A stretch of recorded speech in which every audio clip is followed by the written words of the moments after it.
buenas tardes a todos, bienvenidos a Casa Árabe. Hoy nos reúne aquí el escuchar a uno de los mayores expertos en temas religiosos de España y muy conocido tanto en España como a nivel internacional, una persona, Juan José Tamayo, a la que realmente tampoco hace falta presentar porque es, yo creo, archiconocida por todos ustedes. El tema que nos ha congregado hoy es hablar sobre el Islam y cristianismo, en una conferencia que se llama de Islam y cristianismo, del anatema al diálogo. La convivencia entre ambas religiones es cada vez más intensa en nuestro país, en toda Europa y particularmente en nuestro país, porque si bien hace 20 años la comunidad musulmana era muy pequeña, hoy día es una comunidad bastante numerosa, se puede aproximar a los 2 millones de ciudadanos, según estimaciones.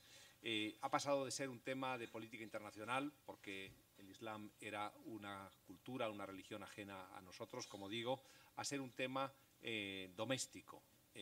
La convivencia entre cristianos y musulmanes es cotidiana en España debido a la presencia numerosa de musulmanes, y por ello es importante aproximarse al Islam, conocer el Islam, conocer sus paradigmas, sus valores, y también comprobar así que en el fondo hay mucho en común entre el Islam y el cristianismo en cuanto a los valores que encarnan estas religiones, y que por consiguiente la convivencia es muy fácil.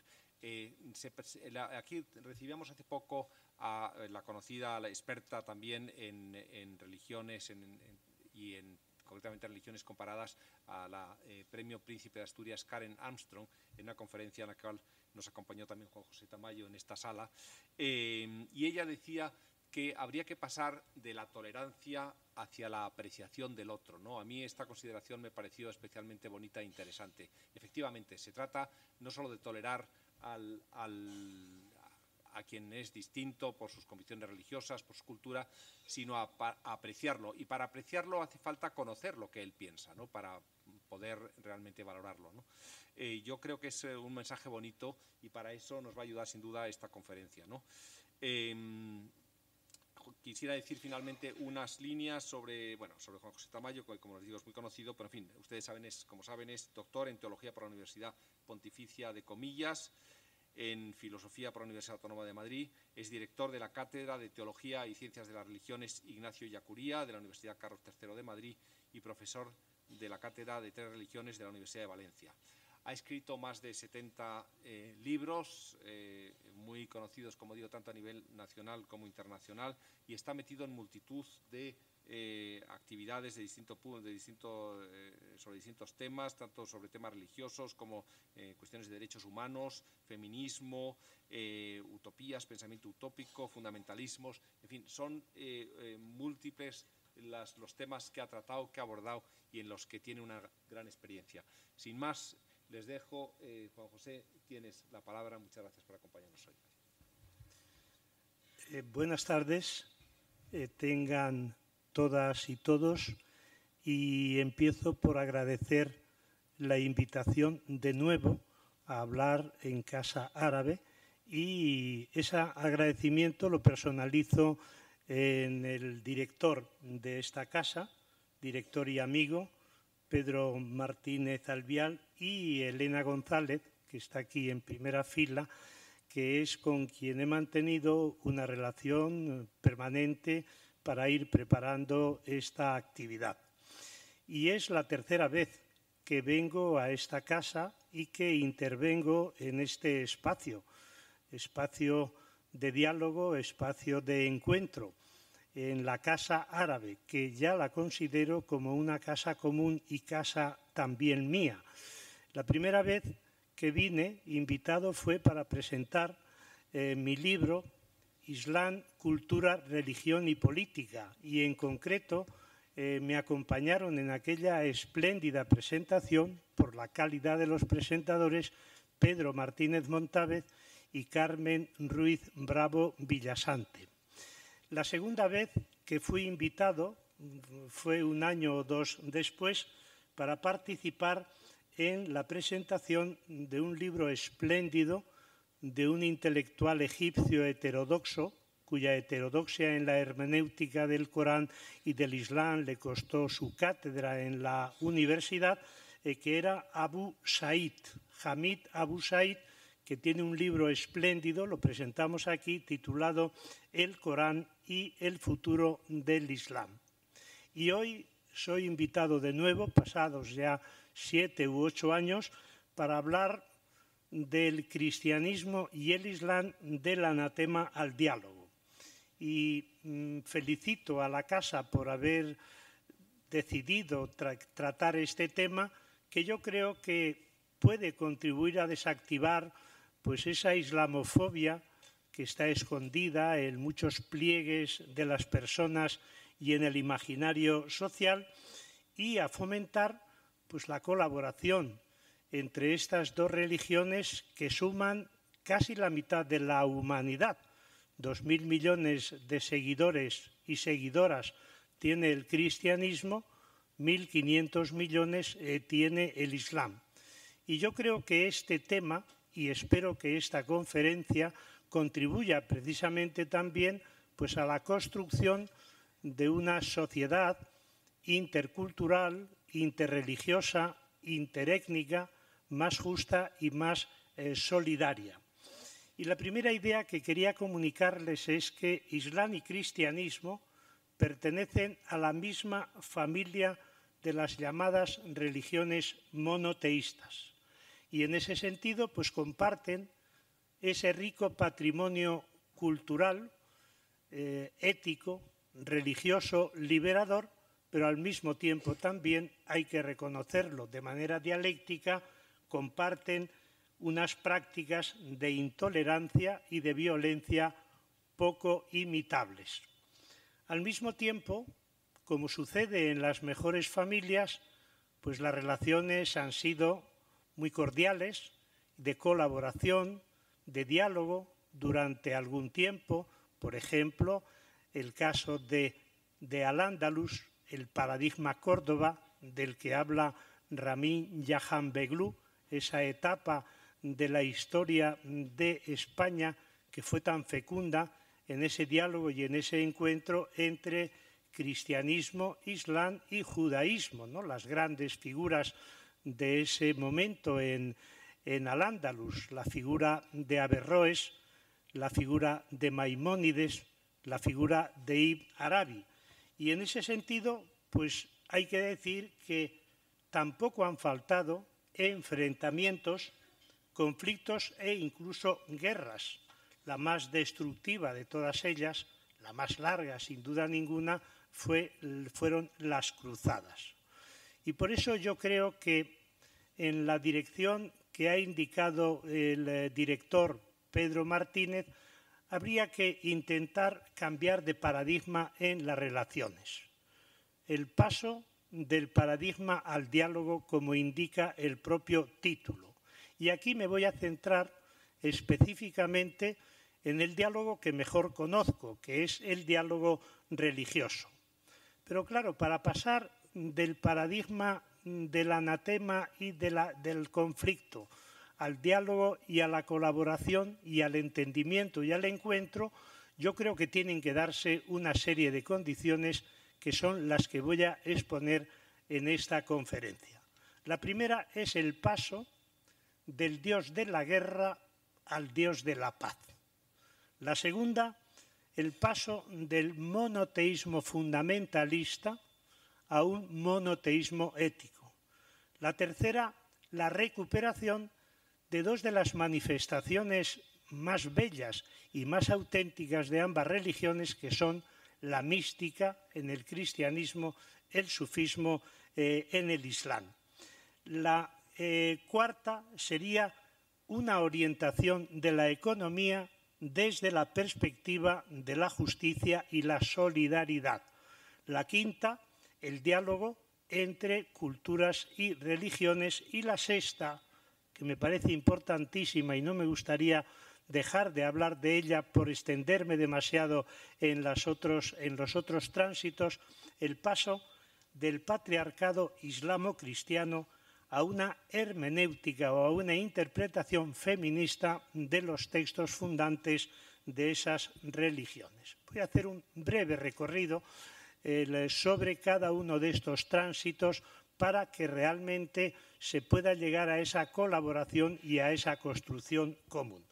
El primero es el paso del Dios de la guerra al Dios de la paz. Empiezo por decir algo obvio, y es que musulmanes y cristianos, musulmanas y cristianas, no creen en dioses distintos, sino en el mismo Dios. Por eso no tiene el motivo, a partir de esa fe común, no tiene el motivo para polemizar. Y eso lo dice claramente el Corán, cuando afirma: no discutáis sino con buenos modales, con la gente de la Escritura, excepto con los que hayan obrado impíamente. Y decid: creemos en lo que se nos ha revelado a nosotros y en lo que se os ha revelado a vosotros. Nuestro Dios y vuestro Dios es uno, y nos sometemos a Él. ¿Cómo es posible que con esta afirmación del Corán hayamos desembocado en una guerra de dioses, estableciendo esa contraposición entre el Dios del Islam y el Dios del cristianismo, cuando es el mismo?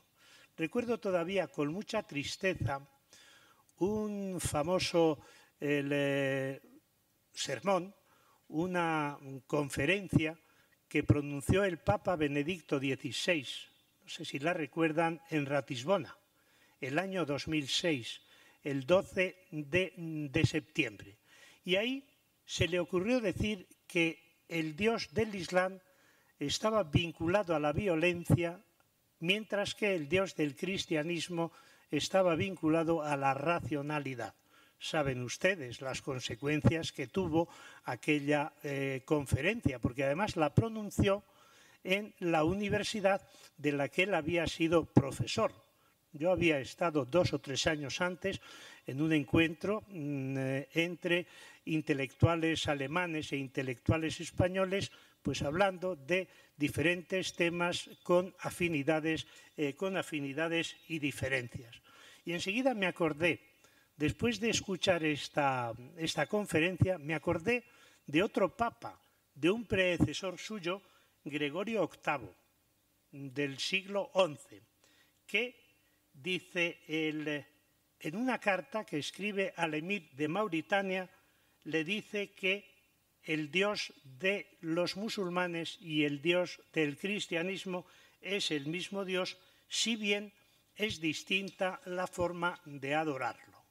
Y ya el momento cumbre donde se llega a este reconocimiento común es el Concilio Vaticano II del año 1962 a 1965. Y en ese concilio se dice: musulmanes y cristianos profesan la misma fe de Abraham y adoran a un solo Dios misericordioso. Pero todo hay que decirlo, porque aquí no hay que ocultar la parte de la verdad que hay dentro de las patologías de estas dos religiones en relación con Dios, ¿no? La imagen que ha predominado en el cristianismo y en el Islam ha sido la de un Dios violento, vengativo. Incluso hay un libro de un colega teólogo que se titula Dios sádico, hablando del Dios del cristianismo y sobre todo del judaísmo, ¿no? Y es que además las dos religiones han apelado con frecuencia a ese Dios pues para justificar los choques, los enfrentamientos e incluso las guerras entre sí y entre unos pueblos y otros, ¿no? Y luego, recientemente, se ha vuelto a apelar a este Dios pues, para justificar acciones terroristas, invasiones y agresiones bélicas, todo tipo de atentados, como los que hemos vivido en estos últimos 20 años, pero no solamente los atentados terroristas convocados o realizados en nombre de Dios, sino también la respuesta por parte de los estados más poderosos, todos ellos dirigidos por personas creyentes en sus ataques y en sus agresiones contra, por ejemplo, Irak o Irán, Afganistán e Irak. Pues bien, yo creo que lleva razón Martin Buber, este gran filósofo judío, uno de los más lúcidos y brillantes del siglo XX, con esa gran capacidad de establecer ese diálogo entre el judaísmo y la modernidad, superando planteamientos ortodoxos y ultraortodoxos, y él dice que Dios es la palabra más vilipendiada de todas las palabras humanas, ¿no? Y eso yo creo que se refleja luego en diferentes géneros literarios. Recuerdo cuando se provoca la guerra contra Irak, que El Roto, en una de las viñetas del País, presentaba a Dios en el triángulo este con la barba blanca y anciano y pensativo, diciendo: he decidido darme de baja de todas las religiones. Evidentemente, porque ese Dios del cristianismo y del islam en ningún caso puede justificar la agresión en función de o utilizando y poniendo a Dios por testigo, ¿no? Pero también hay que decir que esa imagen o esas imágenes son unas de ellas, pero hay otras muchas imágenes, tanto en la Biblia hebrea y cristiana como en el Corán, que son imágenes que presentan a Dios de manera pacífica. Por ejemplo, la Biblia hebrea, para definir a Dios, dice: Dios es lento a la ira y rico en clemencia. Y luego una serie de símbolos que aparecen en la Biblia hebrea que reflejan claramente ese espíritu pacifista y pacificador. Por ejemplo, el arco iris, ¿no?, como la manifestación de esa alianza que Dios va a establecer entre la naturaleza, la humanidad y el propio Dios, ¿no? O, por ejemplo, la convivencia ecohumana, pacífica, del profeta Isaías entre el ser humano, entre el niño, que dice: meterá la mano en la ura del áspid y no le morderá, y pacerán juntos el lobo y el cordero. O ese otro texto que se encuentra en el frontispicio de las Naciones Unidas, ¿no? Forjarán de sus espadas azadones y de sus lanzas podaderas. No levantará espada nación contra nación, ni se ejercitarán en la guerra. Y lo mismo cabe decir en la Biblia cristiana.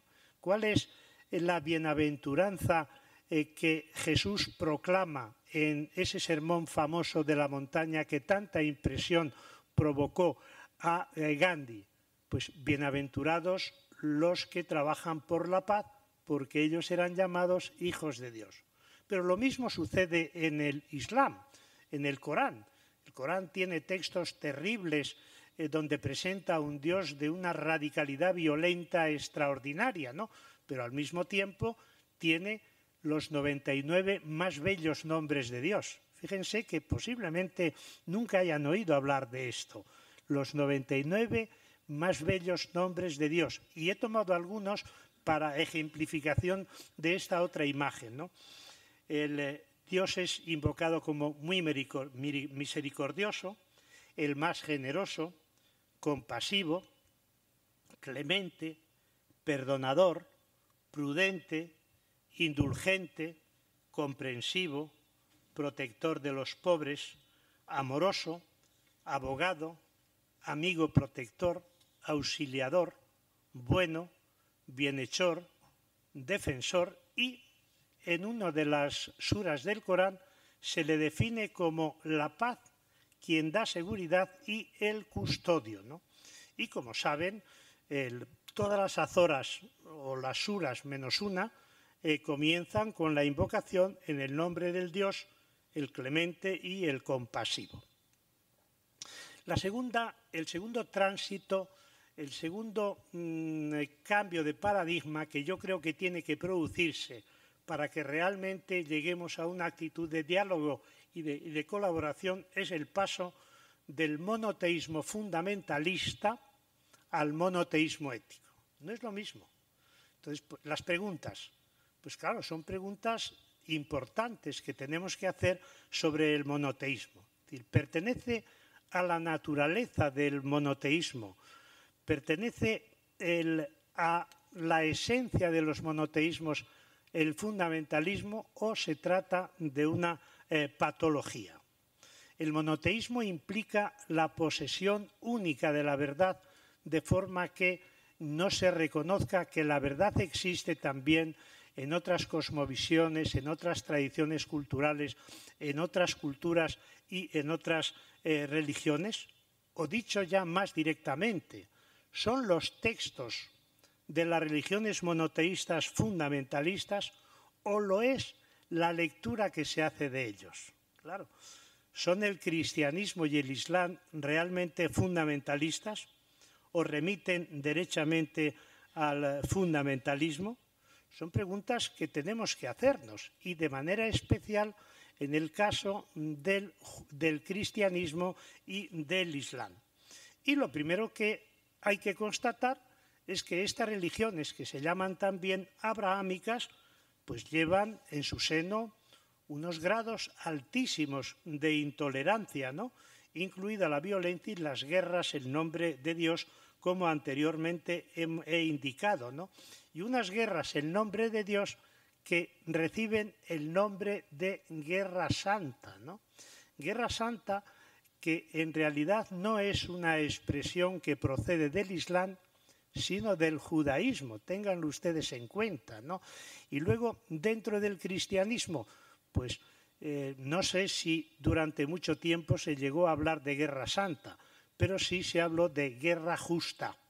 Y la guerra justa constituía también o implicaba una apelación a Dios como justificación de esas guerras.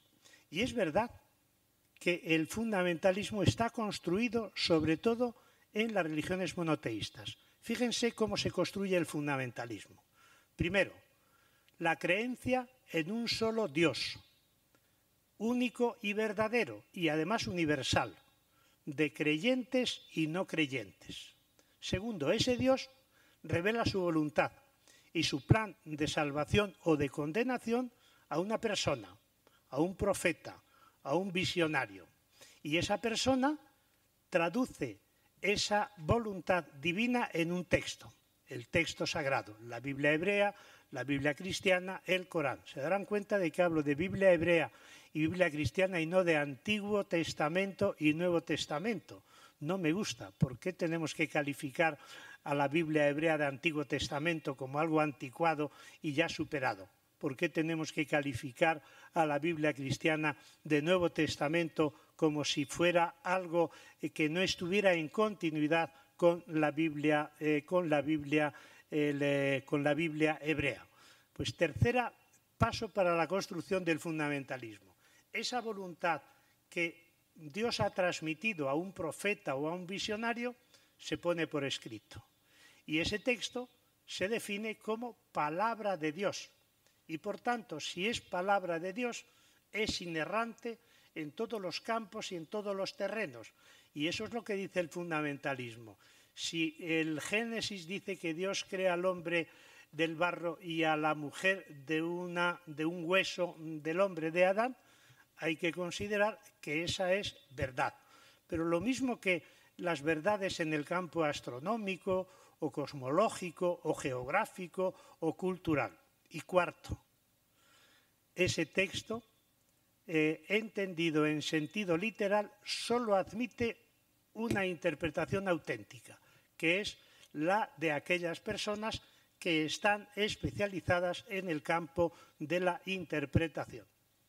Y esto es el resultado, este fundamentalismo es el resultado de la imagen de Dios universal con estos procesos y con estos pasos, ¿no?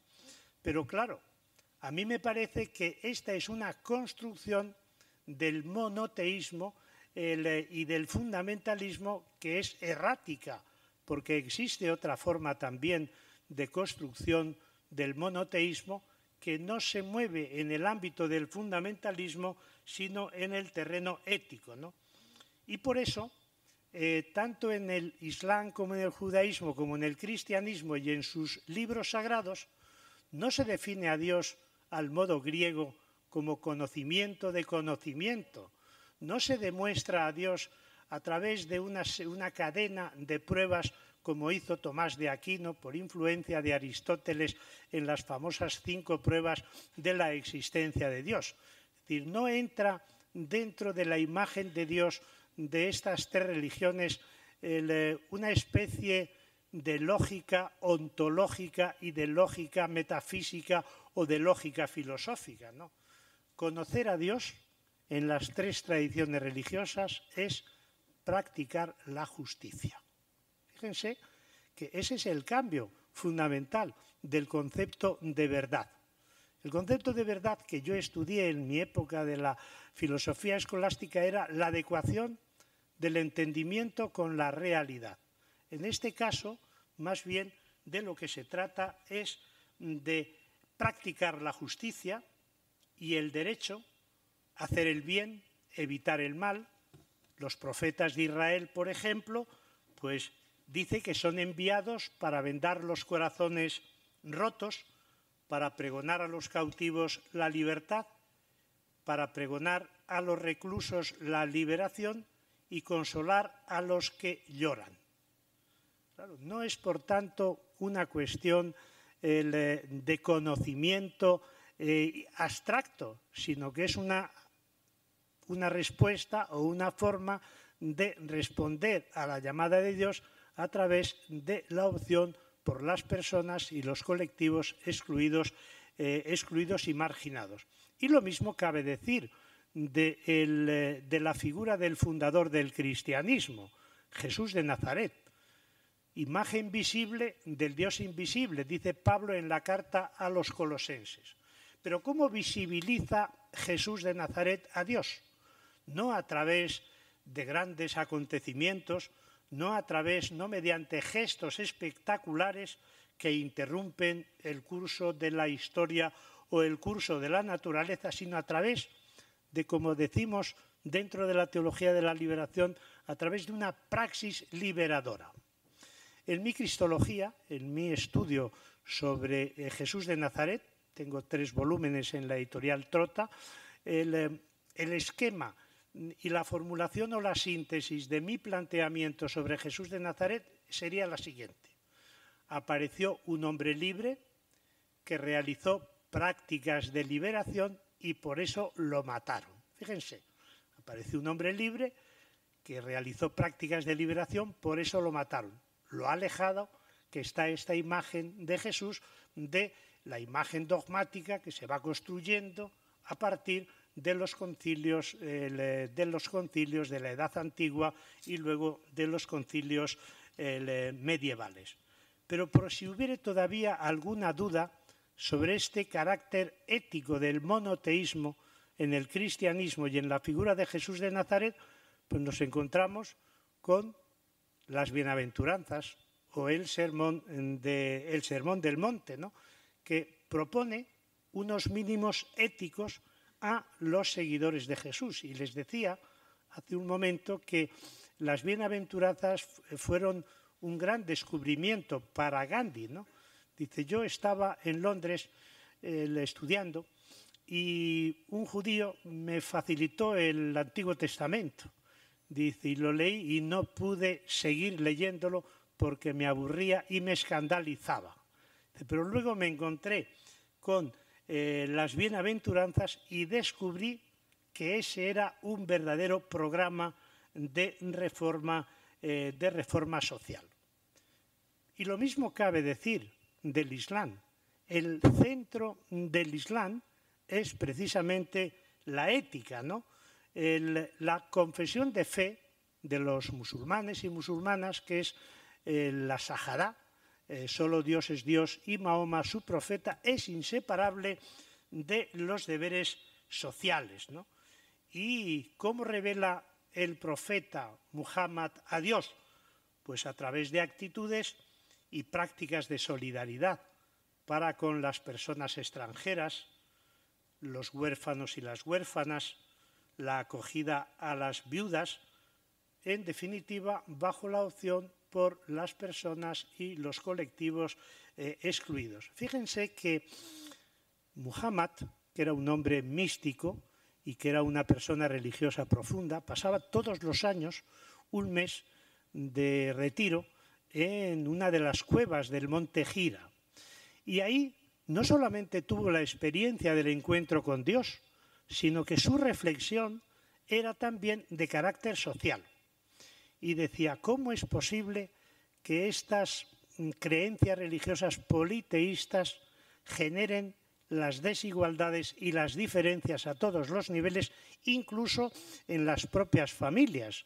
Porque la familia de los Quraysh, de los Quraisíes de Mahoma, tenía diferentes estratos sociales y él pertenecía al estrato social más pobre o menos avanzado, ¿no?, desde el punto de vista social. Y él, cuando reflexiona, cuando tiene la primera experiencia y cuando va experimentando el encuentro con Dios, siempre, claro, a través de un mediador. En las religiones monoteístas, el encuentro de la persona creyente con Dios nunca es en directo, siempre tiene que ser a través de un mediador, ¿no? El caso, por ejemplo, de Moisés, que queda deslumbrado por la zarza ardiendo y eso pues hace que le genere una situación de verdadera drama interno psicológico, ¿no? Entonces, fíjense que tanto en un caso como en otro, en el de Jesús de Nazaret y en el de Muhammad, la fe en Dios, la oración, va vinculada inextricablemente con la preocupación por los problemas sociales y la respuesta a los mismos, ¿no? En el caso del Corán, del Islam, por ejemplo, la limosna es una especie de tributo social y no es una simple recomendación, sino que es una obligación. ¿Y a quién va dirigida la limosna? Va dirigida a las personas necesitadas, a los esclavos para ser liberados, a las personas que están agobiadas por deudas, a los que luchan por la causa de Dios. Pero tristemente, tanto en el caso del cristianismo como del Islam, muchos de sus dirigentes religiosos no predican con el ejemplo, sino más bien todo lo contrario. El tercer acento que yo quiero poner para realmente facilitar ese diálogo, ese encuentro, es la recuperación de la mística en el cristianismo y del sufismo en el Islam. Hay un consenso entre filósofos, teólogos, fenomenólogos de la religión e historiadores de la religión, incluso entre científicos, hay un consenso en que la mística constituye la esencia de la religión. Y por eso esto se puede aplicar de manera muy concreta al cristianismo y al Islam. Y por eso creo que la mística y el sufismo, o si quieren la mística que es común tanto a musulmanes y a cristianos, la mística creo que es uno de los lugares de encuentro más importantes de las religiones.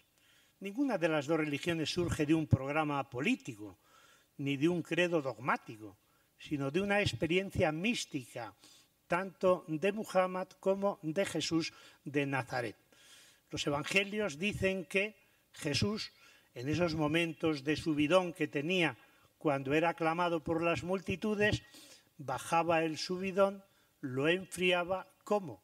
Retirándose del espacio público y recluyéndose en la sociedad, en la soledad, para orar y para rezar. Pero fíjense que la oración que hace Jesús de Nazaret no es al Dios todopoderoso, omnipotente, omnisciente, omnipresente, no. la oración que hace Jesús de Nazaret es a Dios a quien llama Abba. La expresión Abba no es el padre padrón, sino que es papá, es padre y madre.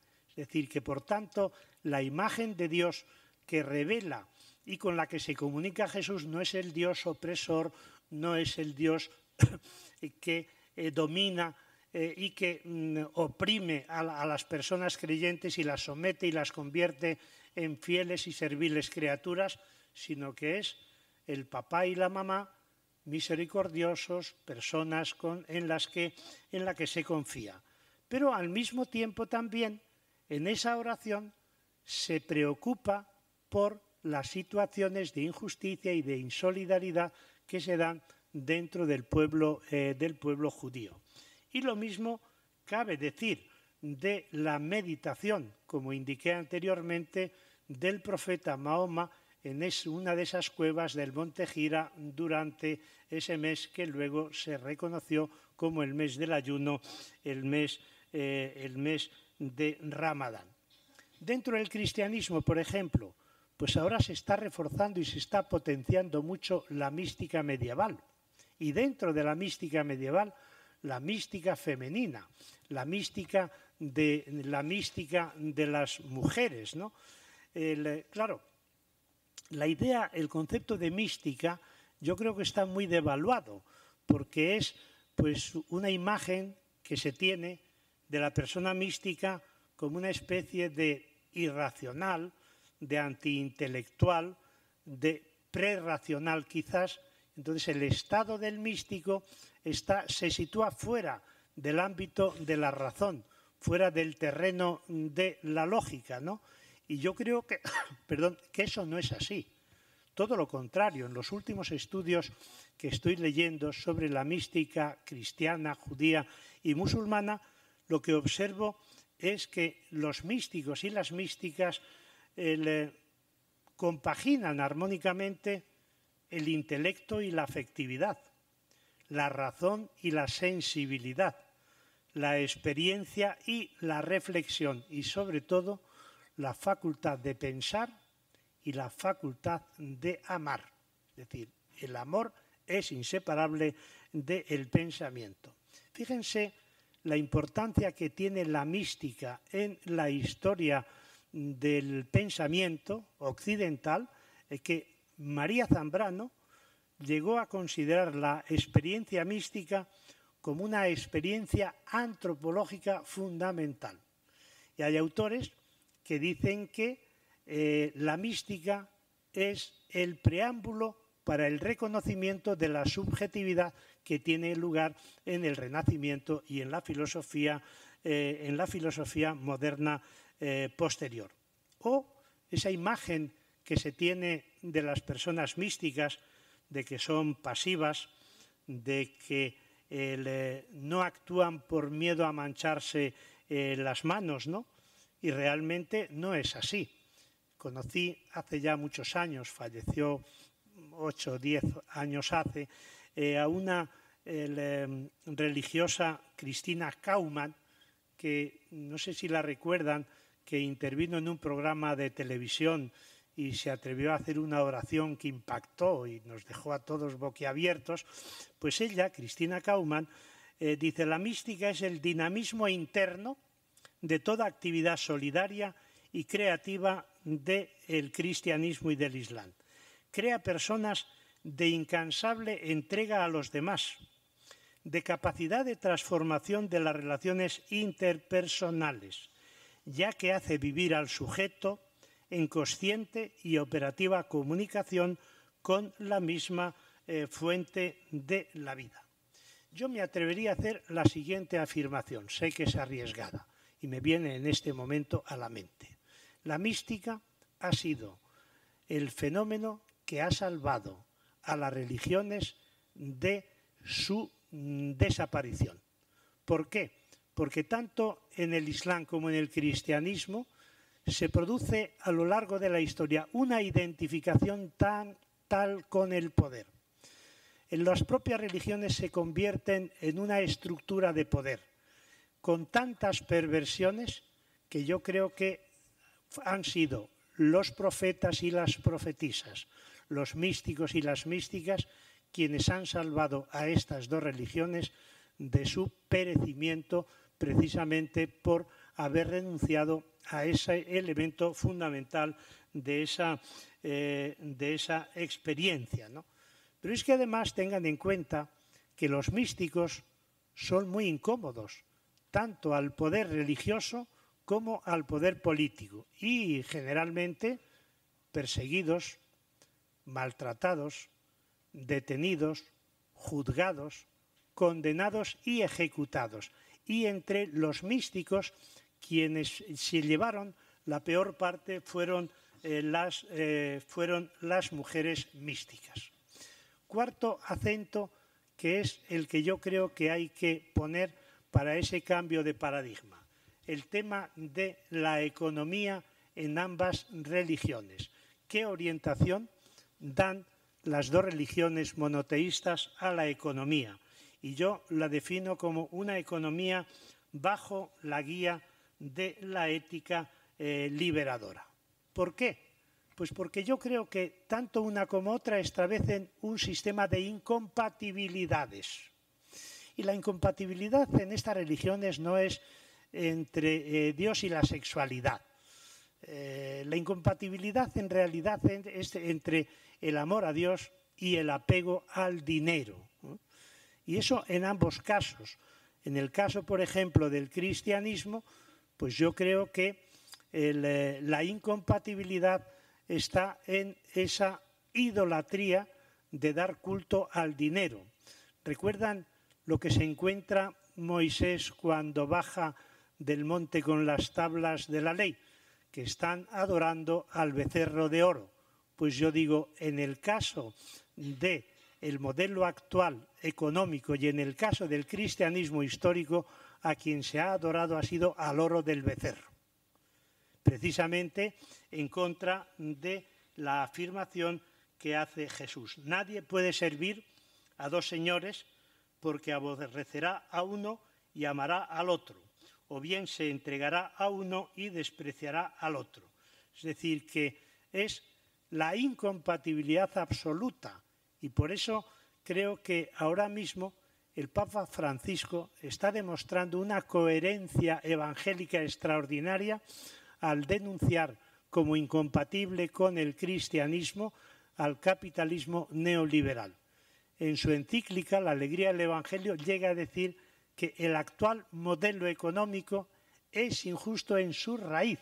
Fíjense, no en sus consecuencias, como han dicho los papas anteriores en la clásica doctrina social de la Iglesia. No, es intrínsecamente malo, es decir, es perverso e injusto en su raíz, ¿no? Y lo mismo, pues, cabe decir del Islam. El Islam establece una distinción clarísima entre lo que es la usura y lo que es el comercio. La usura es algo condenable. El comercio es perfectamente legítimo dentro de unos criterios de justicia y de solidaridad. La quinta, voy a ir un poco más deprisa ahora para tener tiempo suficiente para el diálogo. La quinta condición para que realmente se produzca ese cambio de paradigma es el diálogo intercultural e interreligioso entre el Islam y el cristianismo. Yo creo que los momentos de diálogo entre estas dos religiones y entre los textos sagrados de una y otra han sido los momentos más fecundos de estas religiones. Y diría dos cosas en relación con el diálogo. La primera tiene que ver con cómo se construyen y cómo se escriben los textos sagrados del judaísmo, del cristianismo y del islam. Pues se elaboran no de manera aislada y cerrada en el círculo de su propia cultura, sino en diálogo con otras tradiciones culturales, religiosas, éticas, étnicas y lingüísticas, ¿no? Por ejemplo, la Biblia hebrea. La Biblia hebrea es el fruto de ese diálogo de la cultura semita con las culturas limítrofes, con el pensamiento griego y con el helenismo. Hay un libro en la Biblia hebrea, que es el último que se escribió, el libro de la sabiduría, que si ustedes leen, como he hecho yo en varias ocasiones, los diálogos de Platón, poniéndolo a la izquierda, y el libro de la sabiduría a la derecha, no hay diferencia. ¿Por qué? Porque el libro de la sabiduría es un intento de diálogo entre el pensamiento semítico y el pensamiento helenístico y en concreto de Platón. O, por ejemplo, ¿cómo se construye la Biblia cristiana? Pues la Biblia cristiana no es una creación original exclusiva que nada tiene que ver con contextos culturales o con culturas anteriores o precedentes, ¿no? La Biblia cristiana es fruto de un encuentro múltiple entre el judaísmo, un judaísmo muy plural. Los descubrimientos de Qumran y los descubrimientos de Nag Hammadi nos han mostrado que el judaísmo no era tan uniforme y tan homogéneo como nos lo han presentado, sino que era una religión enormemente plural y con numerosísimas tendencias, tanto religiosas como políticas, ¿no? Bueno, pues la Biblia cristiana es una construcción en la que intervienen las diferentes tendencias judías, sobre todo la tendencia profética, el estoicismo, por ejemplo, y la nueva religión. En el Corpus Paulino, en las cartas de Pablo de Tarso, pues se aprecia, por ejemplo, la influencia de corrientes gnósticas, la presencia de las religiones de los misterios, la ética estoica, hasta el punto de que yo creo que se puede hablar de un diálogo entre Atenas y Jerusalén. Es verdad que Pablo se orienta más hacia Atenas y descuida el componente del pensamiento hebreo, pero ciertamente en toda la Biblia cristiana nos encontramos con este intento de diálogo que luego va a ser desarrollado por los padres apologistas, ¿no? ¿Cómo se construye el Corán? Pues si ustedes lo leen detenidamente y no conocen ni la Biblia hebrea ni la Biblia cristiana, ni la historia del judaísmo, ni la historia del cristianismo, no se van a enterar de prácticamente nada. ¿Por qué? Porque el Corán es un libro que está escrito en continuidad y en profundización de las otras dos tradiciones religiosas y culturales. Pero es que si pasamos de los textos sagrados, que son construcciones dialógicas, a la historia del cristianismo y del islam, nos vamos a encontrar también que se han producido extraordinarios diálogos de carácter teológico, de carácter filosófico, ¿no? En España, por ejemplo, hay un diálogo extraordinario entre una corriente herética que se llamaba el adopcionismo, que no creía que Jesucristo fuera hijo de Dios, sino que era un hijo adoptado de Dios, y eran el famoso Elipando de Toledo o Félix de Urgell, que elaboran una cristología en total sintonía con el Islam. Y, claro, hasta el punto de que hay estudios que hablan del Jesús musulmán. Fíjense lo importante que es esto para no establecer esa contraposición. Claro, hay que tener en cuenta que el Corán reconoce a Jesús de Nazaret como una de las figuras, como el gran profeta, al mismo nivel que el propio profeta Muhammad, ¿no? Y hace un canto extraordinario a María y reconoce a los profetas de Israel. Y lo mismo cabe decir, por ejemplo, del diálogo filosófico teológico que va a mantener con una tendencia política Nicolás de Cusa en un libro titulado La fe de la paz, donde representa una escena en el cielo en la que están reunidos las 17 tradiciones culturales o civilizaciones en un diálogo total como superación de ese conflicto entre musulmanes y cristianos que desemboca en la conquista de Constantinopla, que supone una destrucción total, ¿no? O, por ejemplo, el caso de los diálogos filosóficos. Abelardo tiene un libro precioso que se titula Diálogo de un judío, de un cristiano, diálogo, me parece que es de un judío, de un filósofo y de un cristiano. Y el filósofo que interviene en el diálogo es musulmán y tiene unas propuestas maravillosas sobre cómo hay que ir en busca de la verdad desde unos principios filosóficos que no intervengan en una jerarquización previa de las religiones. O, por ejemplo, Ramon Llull. Ramon Llull tiene un libro también hermoso que se titula Diálogo del gentil y de los tres sabios, ¿no? Son todos intentos y esfuerzos por poner en comunicación a estas tres religiones que realmente están vinculadas por la misma creencia en Dios. Y la figura para mí más eminente de ese diálogo interreligioso entre el judaísmo, el cristianismo y el islam y otras tradiciones religiosas paganas o no monoteístas es un texto de Ibn Arabi, el gran místico medieval, místico además español.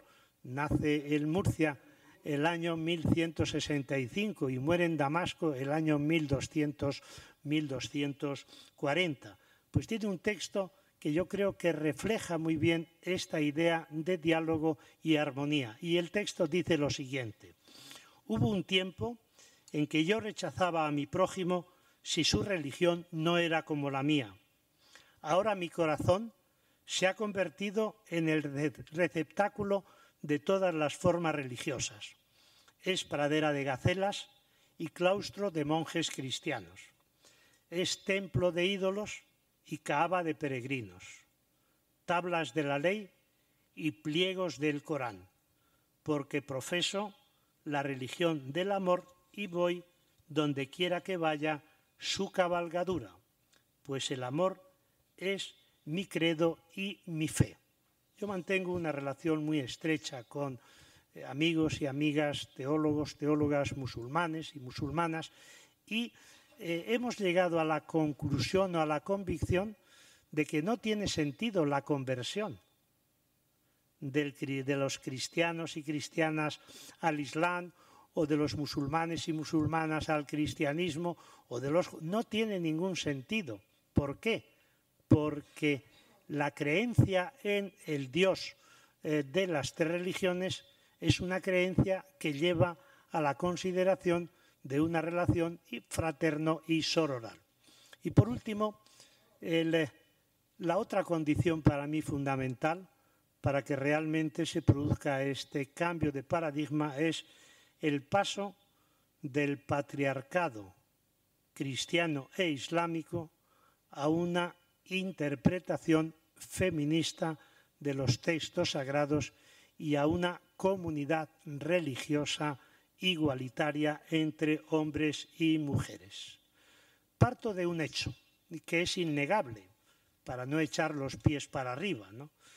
Que el cristianismo y el islam, las religiones históricas y actuales, son patriarcales en su organización, androcéntricas en su doctrina, misóginas en su moral, machistas en las relaciones hombres y mujeres, heteronormativas y homófobas. Lo hemos comprobado recientemente en unas declaraciones desafortunadas del secretario general de la Conferencia Episcopal Española. lo dijo claramente. Tenemos derecho a elegir el perfil que consideremos más oportuno de los candidatos al sacerdocio. ¿Y cuál es ese perfil? Que sean heterosexuales y, por tanto, que sean verdaderamente hombres y, por tanto, heterosexuales. Claro, hubo una crítica feroz, pero en esa crítica nadie observó que entre los candidatos no se admitía a las mujeres, ¿no? Y por eso digo que son religión, y en el Islam sucede exactamente lo mismo, ¿no? A nivel institucional, ¿no? Pero también tengo que decir, en la parte más dialéctica, que en ambas religiones se están desarrollando en las últimas décadas importantes tendencias feministas, ¿no? Que lo primero que hacen es cuestionar la organización patriarcal de sus respectivas instituciones. Segundo, se oponen a la apropiación del espacio sagrado por parte de los sacerdotes y de los imames. Tercero, cuestionan la masculinidad de la divinidad. La masculinidad de la divinidad. Fíjense que hay una feminista, una intelectual feminista de primera categoría, que fue cristiana en un primer momento, norteamericana, que se llamaba Mary Daly. Falleció hace 8 o 9 años y es poco conocida aquí en España, y creo que sus obras no están traducidas. Tiene la obra más famosa y que dio origen a toda su crítica de la teología patriarcal y del pensamiento filosófico, es Más allá de Dios Padre, ¿no? Bueno, pues Mary Daly en un determinado momento de ese libro dice: si Dios es varón, el varón es Dios. Ya está la clave. ¿Por qué la teología feminista o el feminismo islámico critican la masculinidad divina? Porque esa masculinidad divina en ambas religiones solo se deja representar por varones. Y por tanto, las deidades masculinas lo que hacen es crear masculinidades sagradas. Y esas masculinidades sagradas detentan todo el poder y se consideran representantes únicas y exclusivas de la divinidad. Y lo mismo denuncian el monopolio de los clérigos en la interpretación patriarcal de los textos sagrados. Esto para mí es uno de los aportes más importantes. Y en las dos religiones. En el Islam, por ejemplo, la gran figura de una hermenéutica feminista es Amina Wadud, con el famoso libro, que no está traducido al castellano todavía, del año 1992, El Corán y las mujeres, ¿no? Y en la teología cristiana, pues son muchísimas las mujeres que están haciendo una hermenéutica que ellas llaman de la sospecha. ¿Y por qué hermenéutica de la sospecha? Primero dicen, hay que sospechar del texto patriarcal. ¿Por qué? Dice, porque ha sido escrito en un contexto cultural de patriarcado que anula, elimina u olvida a las mujeres. Segundo, hay que sospechar de las traducciones. Generalmente son traducciones de varones que, llevando el agua a su molino, hacen una traducción permeada del virus patriarcal o androcéntrico. Tercero, hay que sospechar también de los intérpretes, de las interpretaciones, la mayoría de las veces en manos de los clérigos, ¿no? Y finalmente, otra de las grandes aportaciones de estas teologías feministas, tanto en el Islam como en el cristianismo, es que hacen genealogía. Es decir, no se limitan al presente, sino que hacen un recorrido por la historia, un barrido por la historia, y hacen la genealogía de las mujeres empoderadas en las dos religiones. Mujeres que ejercieron un protagonismo extraordinario en todos los campos, en el terreno jurídico, en el político, en el místico, en el teológico, etcétera, etcétera. Y, en definitiva, lo que van a hacer es recuperar aquellos textos igualitarios entre hombres y mujeres de esas tradiciones que se consideran palabra de Dios y cuestionar todos aquellos textos que son discriminatorios a partir de unos géneros literarios que son míticos, pero son elevados a la categoría de históricos por parte del fundamentalismo. Y voy a terminar con dos textos.